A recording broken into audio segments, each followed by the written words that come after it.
Hi, this is teacher Jen from conversation223 and welcome again to a new lesson on essential English patterns. Today we will discuss a new pattern, and it's a pattern I asked him to. I asked him to. I asked him to.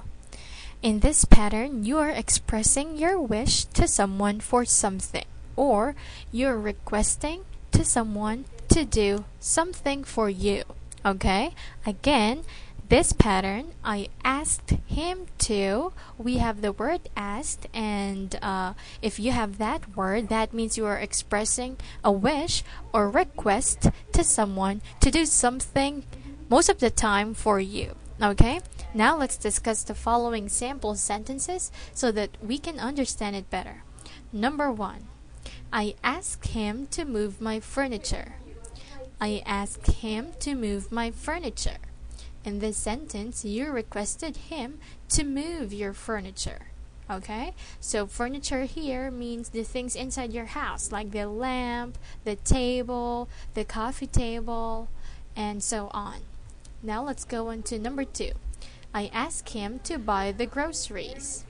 I asked him to buy the groceries.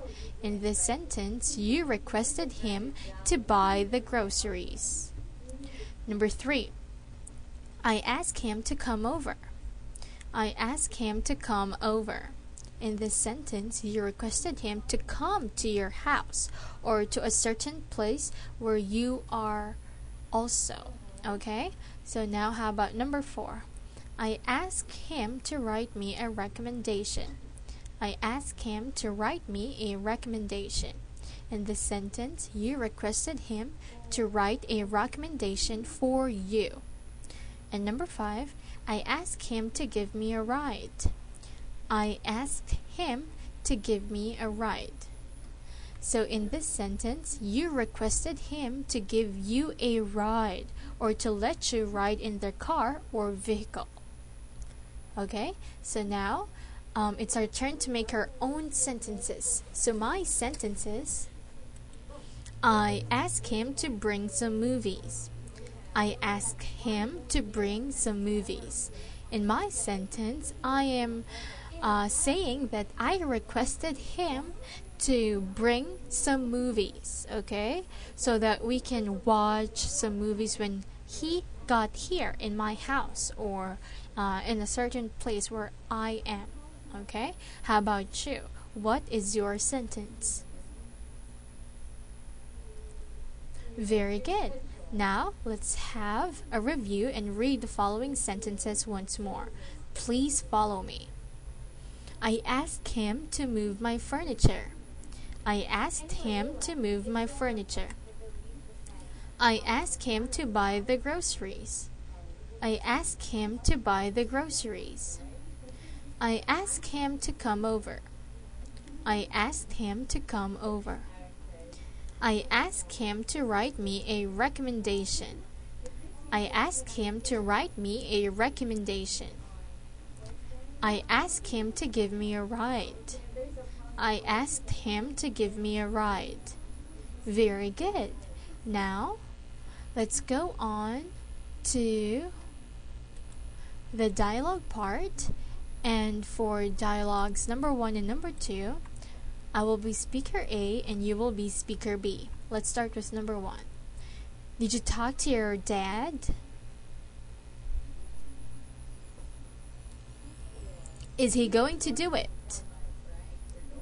Very good. Now how about number 2? Is Charlie going to come to your party? He will probably show up. Very good. So as you can see, our pattern is very easy to use in our daily conversations. Now, because we have the word asked, so that means you just requested or you asked someone to do something, but you're not yet sure of their answer. So you're not yet sure if they will say yes or no. Okay? So it's not yet final. Anyway, I hope you will use this pattern to further express yourself in English. Now let's go back to here, and I want you to review this pattern together with its sample sentences. I want you to memorize all the sample sentences here because they might come in handy when you are expressing yourself in English. But don't forget to make your own sentences as well because it can help you enhance and practice your English skills. Now, this is the end of our lesson. I hope you learned something. This is Teacher Jen from Camglish.com saying goodbye and see you on our next video. Goodbye!